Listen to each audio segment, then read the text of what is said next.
Good afternoon. This is All India Radio. I am Valsa Williams and with me is Abhishek Mukhopadhyay with the Midday News.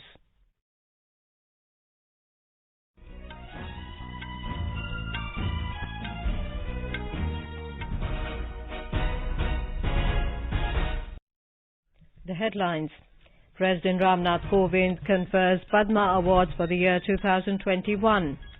Former Assam Chief Minister Tarun Gogoi, Gujarat's Chief Minister Keshubhai Patel and former Union Minister Ramvilas Paswan honoured with Padma Bhushan posthumously. Delhi Regional Security Dialogue convened by India over Afghanistan situation to be held tomorrow in New Delhi. National Security Advisor Ajit Doval to hold bilateral talks with his counterparts from Uzbekistan and Tajikistan this evening. Centre amends Legal Metrology Packaged Commodities Rules 2011 for enhanced protection of consumer rights. Over 109 crore 12 lakh COVID-19 vaccine doses administered so far under the nationwide vaccination drive. Uttar Pradesh government aims to inoculate its entire eligible population with at least one dose of COVID vaccine by end of this month. United Kingdom recognizes India-made Covaxin for inbound travel. Relief and rescue operation in full swing in Tamil Nadu. Met Department issues red alert for next 3 days. Kharna is being celebrated today on the second day of the 4-day Chhath Puja. And in the ICC Men's T20 Cricket World Cup, England to take on New Zealand in the first semi-final tomorrow.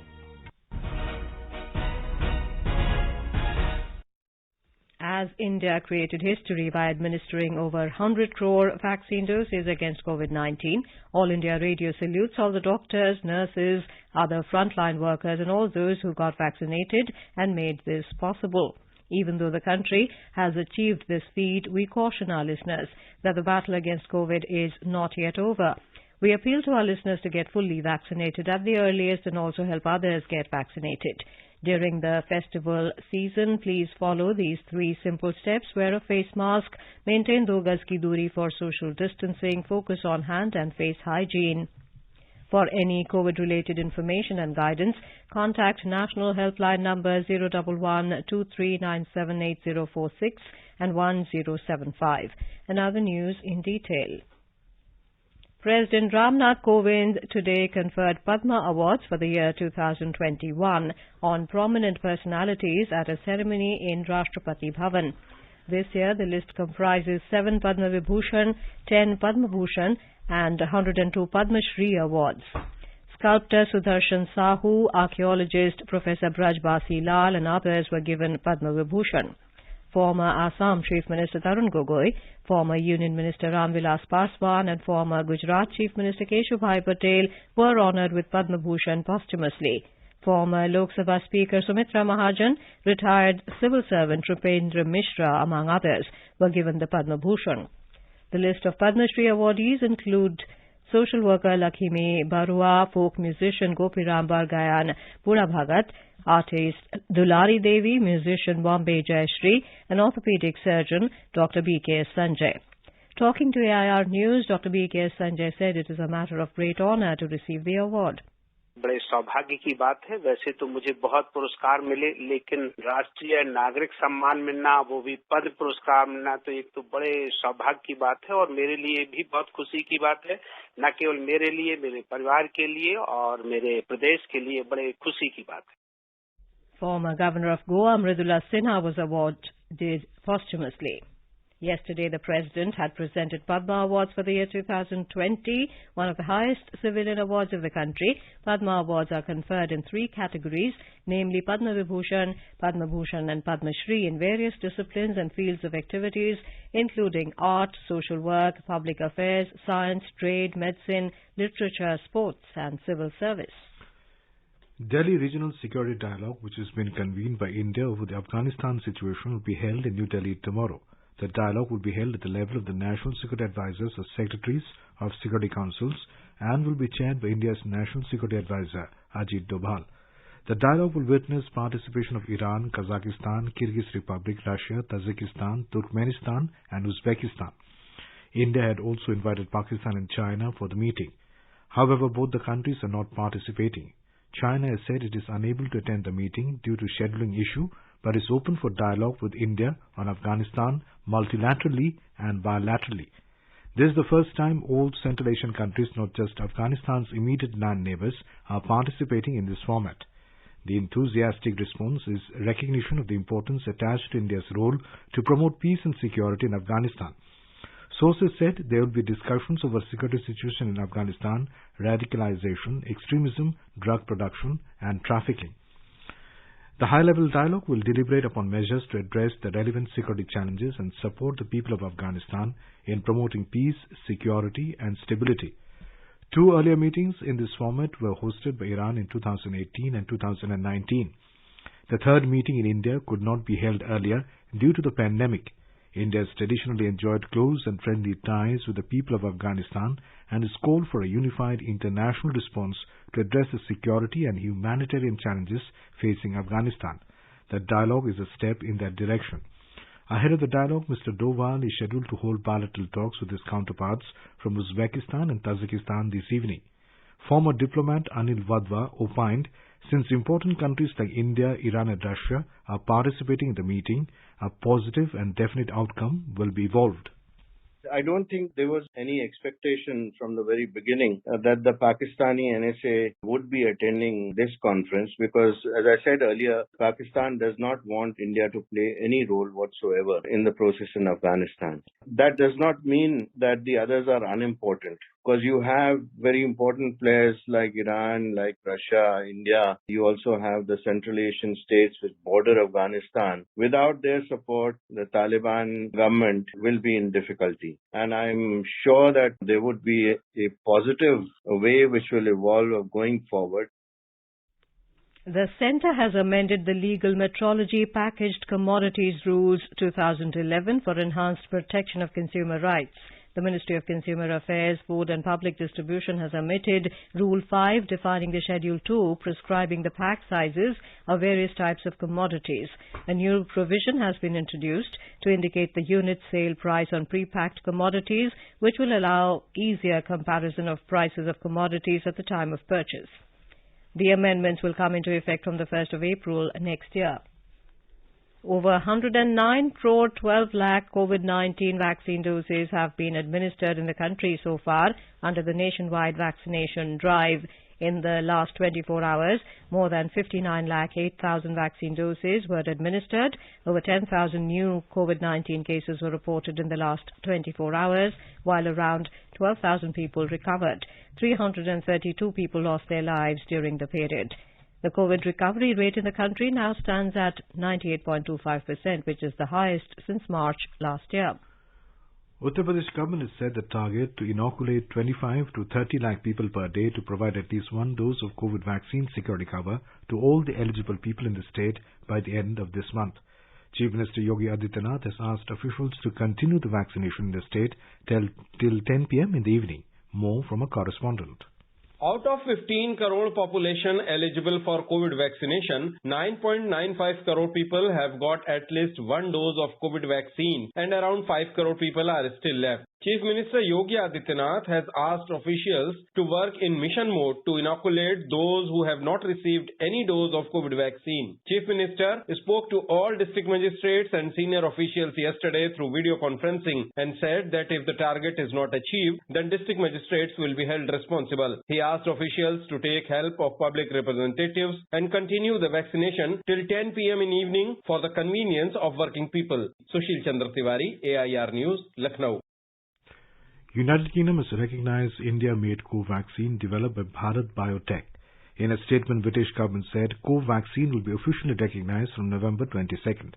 Covaxin will be added to the list of approved COVID vaccines for inbound travel, benefiting more fully vaccinated people from countries like India. Passengers who have been fully vaccinated with Covaxin and have received the vaccine certificate will not be required to take a pre-departure test, Day 8 test or self-isolate upon arrival in the United Kingdom. The Election Commission today announced biennial elections to Maharashtra, Karnataka, Telangana and Andhra Pradesh legislative councils. 6 seats in Maharashtra, 25 seats in Karnataka, 12 seats in Telangana and 11 seats in Andhra Pradesh will go to polls on the 10th of December. Notification for the polls will be issued on the 16th of November. Oil Companies of India will set up 22,000 electric vehicle EV charging stations on a mission mode in prominent cities and national highways across the country. In a series of tweets, Petroleum and Natural Gas Minister Hardeep Puri said of these, Indian Oil Corporation will set up 10,000 stations. It has already installed 439 EV charging stations and plans to install 2,000 charging stations in its retail outlet network over the next 1 year. Another 1,000 EV charging stations will be set up by Bharat Petroleum within the next 1 year and 7,000 overall. It has already set up 52 stations. HPCL, which has already installed 382 EV stations so far, will set up 1,000 stations in the next 1 year and 5,000 overall. This is in line with Prime Minister Narendra Modi's announcement in Glasgow to reduce carbon intensity of the economy by 45% by 2030. You are listening to the Midday News on All India Radio. A reminder of the headlines before we move on. President Ramnath Kovind confers Padma Awards for the year 2021. Former Assam Chief Minister Tarun Gogoi, Gujarat Chief Minister Keshubhai Patel and former Union Minister Ram Vilas Paswan honoured with Padma Bhushan posthumously. Delhi Regional Security Dialogue convened by India over Afghanistan situation to be held tomorrow in New Delhi. National Security Advisor Ajit Doval to hold bilateral talks with his counterparts from Uzbekistan and Tajikistan this evening. Centre amends Legal Metrology Package Commodities Rules 2011 for enhanced protection of consumer rights. Over 109 crore 12 lakh COVID-19 vaccine doses administered so far under the nationwide vaccination drive. Uttar Pradesh government aims to inoculate its entire eligible population with at least one dose of COVID vaccine by end of this month. United Kingdom recognizes India-made co-vaccine for inbound travel. Relief and rescue operation in full swing in Tamil Nadu. Met Department issues red alert for the next 3 days. Kharna has been celebrated today on the second day of the 4-day Chhath Puja. And in the ICC Men's T20 Cricket World Cup, England to take on New Zealand in the first semi-final tomorrow. For quick news updates around the clock, follow us on the Twitter handle @AIR News Alerts. चलो मिलकर एक शुरुआत करें, चलो एक फैसला आज करें, मास्क नहीं तो टोकेंगे, कोरोना को रोकेंगे, चलो एक इरादा करते हैं, चलो कुछ वादा करते हैं, मास्क नहीं तो टोकेंगे, कोरोना को रोकेंगे. Welcome back to the Midday News. A new low-pressure area has formed in the southeast Bay of Bengal and its adjoining areas as observed today. Says the India Meteorological Department in Chennai, it has sounded a red alert for the next 3 days. Under the influence of the weather system, extremely heavy rain is predicted for the Delta districts in Ramanathapuram in Tamil Nadu and Karaikal region in Puducherry today. 6 southern districts of Tamil Nadu are expected to witness heavy to very heavy rain, while 9 northern and central districts, including Chennai, are set to experience sporadic heavy rain today, according to weather officials. Our correspondent reports rescue and relief measures are being carried out in the state on a war footing.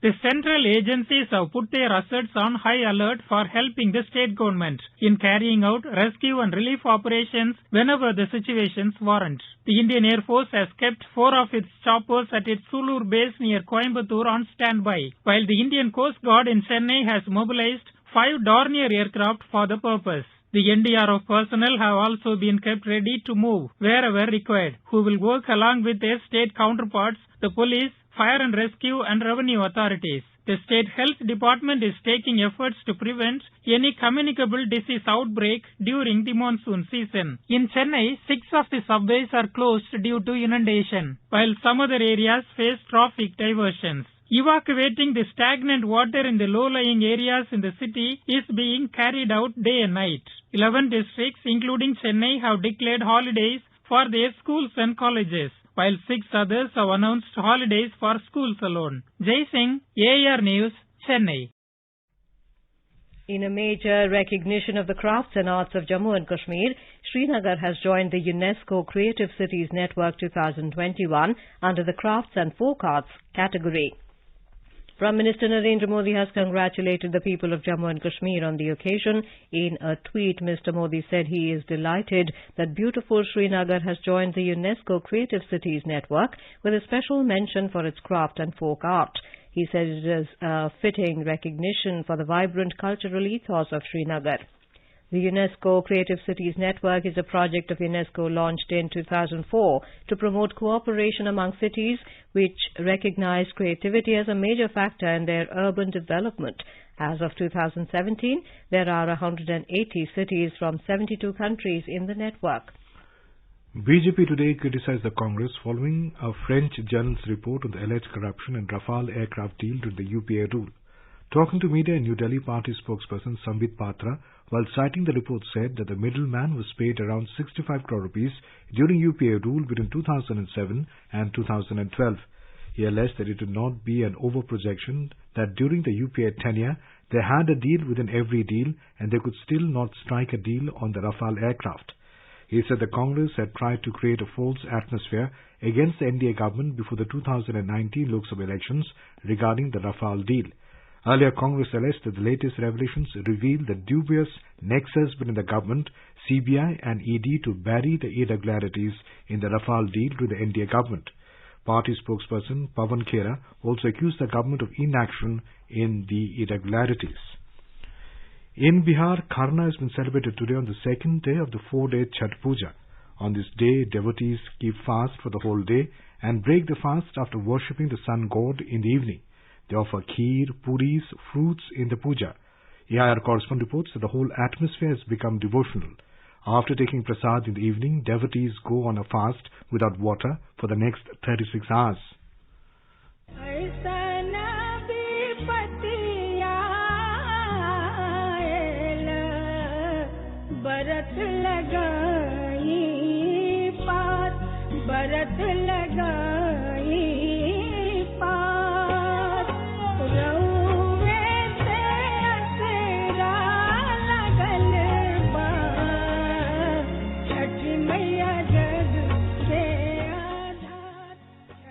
Ghats along various rivers, ponds and water reservoirs are being decorated. Standing in knee-deep water, devotees will pay oblation to the setting sun tomorrow. Chhat Puja will conclude on Thursday morning after paying oblation to the rising sun. Niti Aayog has announced the top 5 most improved aspirational districts in the education sector for the month of September. Bhupalpalli in Telangana tops the ranking. It is followed by Chatra and Sahibganj in Jharkhand, Nuapada in Odisha and Jaisalmer in Rajasthan. This is as per Niti Aayog's Delta rankings. This is All India Radio giving you the news. For quick news updates round the clock, follow us on Twitter at AIR News Alerts. Best wishes to all consumers for Azadi Ka Amrit Mahotsav. Hallmark ensures purity of gold. Always purchase hallmarked gold jewellery. For any consumer-related complaints, please contact National Consumer Helpline's toll-free number 14404, issued in public interest by Department of Consumer Affairs, Government of India. Jago Grahak Jago.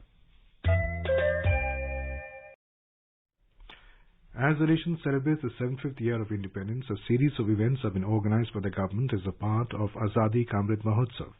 To commemorate the occasion as a Jan Utsav, All India Radio News brings its listeners a special quiz on India's freedom movement and its glorious history. And now let's listen to a special program, Azadi Ka Safar, highlighting the importance of the day during the freedom struggle. Azadi Ka Amrit Mahotsav.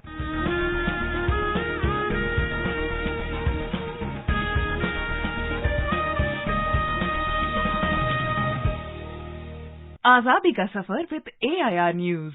India's glorious fight for freedom is one of the greatest struggles the modern world has ever witnessed. AIR News brings you a glimpse of the valiant struggle every day.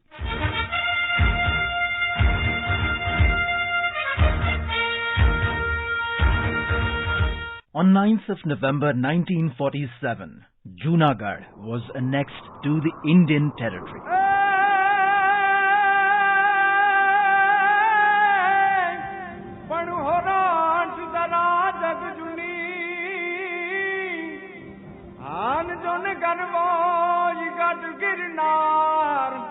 Junagadh was a princely state in the Kathiawar region, where most of other princely states had already acceded to India.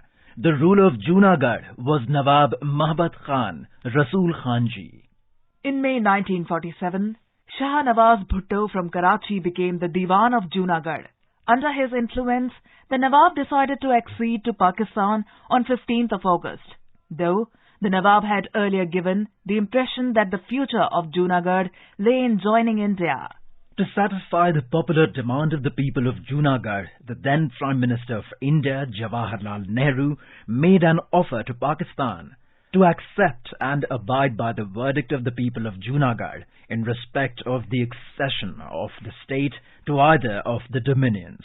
People of the Junagadh were becoming agitated with the Nawab, and the situation was becoming tense with each passing day.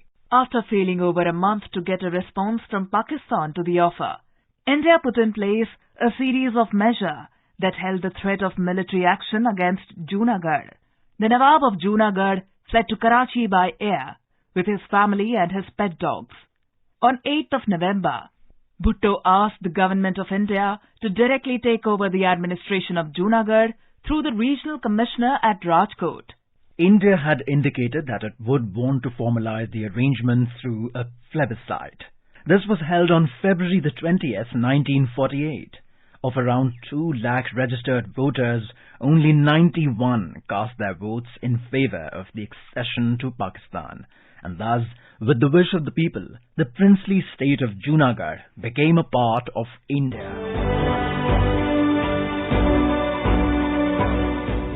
Today is also the death anniversary of Pushpalata Das, a freedom fighter from Assam. At the age of just 6 years, she joined the Banar Sena to popularize the khadi among the people and organized Chakra Sangh. Being inspired by her mother, she took pledge to free the motherland and never looked back ever since. At the age of 14, she was expelled from high school for protesting against the hanging of Bhagat Singh.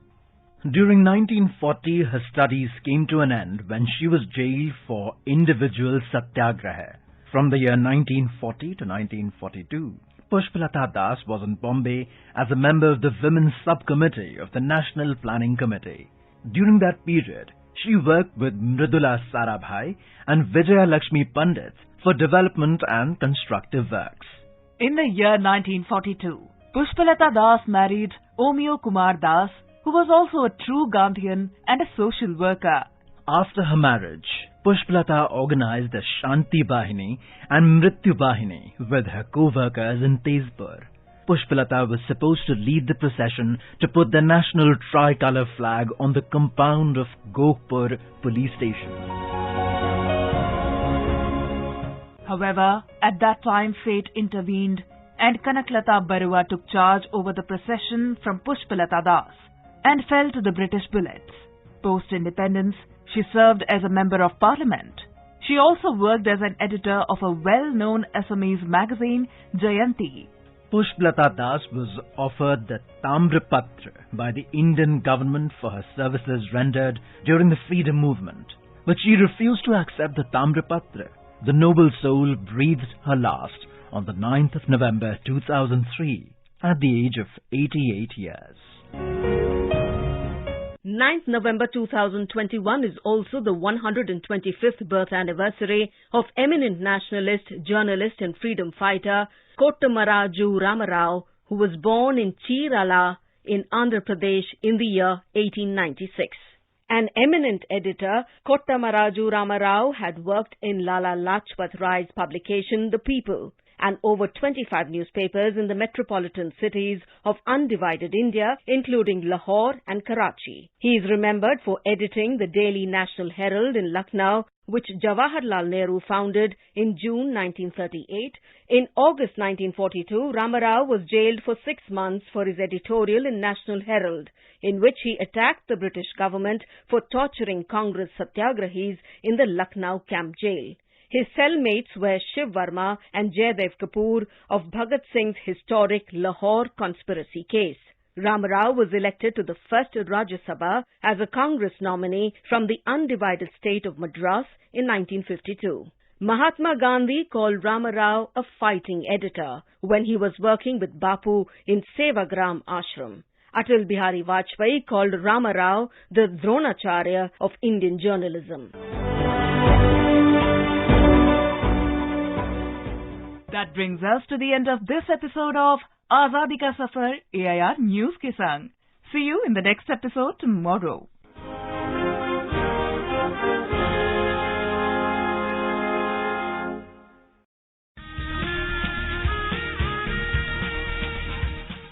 Bharat के स्वतंत्रता संग्राम में अनगिनत स्वतंत्रता सेनानियों ने अपने प्राणों की आहुति दी। कुछ इतिहास में अमर हो गए और कई गुमनाम। आजादी के अमृत महोत्सव के अंतर्गत 75 कड़ियों की श्रृंखला में हम उन वीरांगनाओं की बात करेंगे जिनका योगदान कभी भुलाया नहीं जा सकता। प्रत्येक मंगलवार परिक्रमा में सुनिए अपराजिता, देश की वीरांगनाओं को आकाशवाणी का सादर नमन।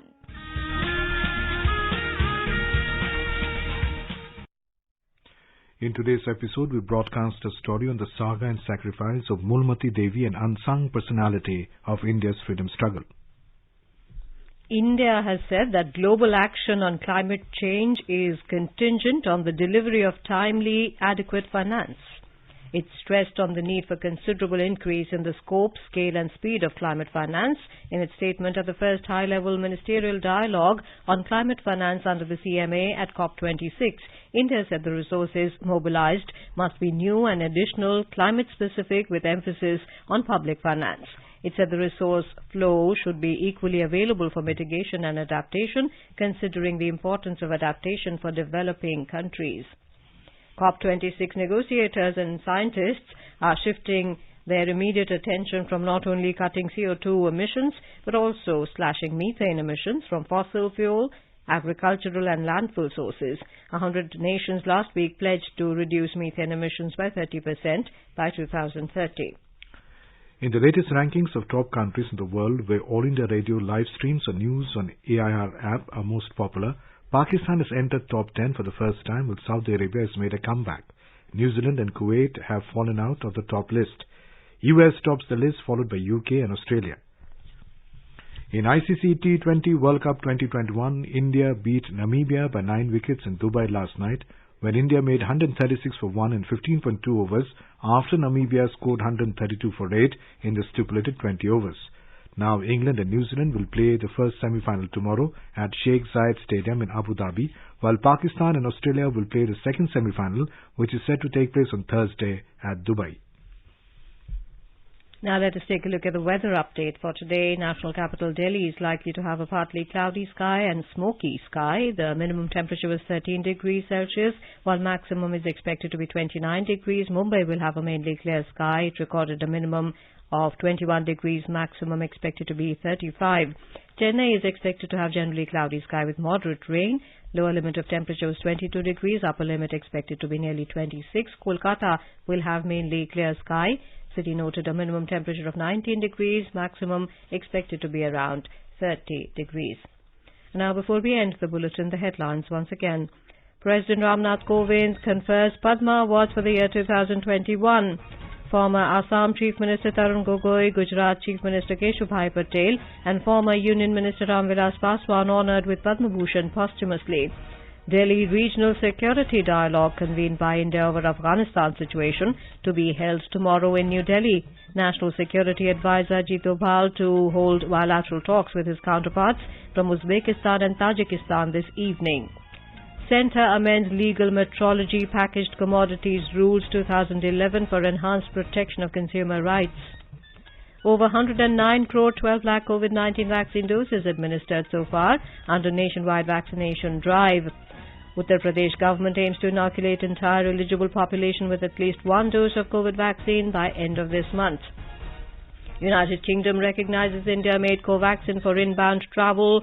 Relief and rescue operation in full swing in Tamil Nadu. Met Department issues red alert for next 3 days. Karna being celebrated today on the second day of the 4-day Chhath Puja in ICC Men's T20 Cricket World Cup. England take on New Zealand in the first semi-final tomorrow. And with that, we end the midday news.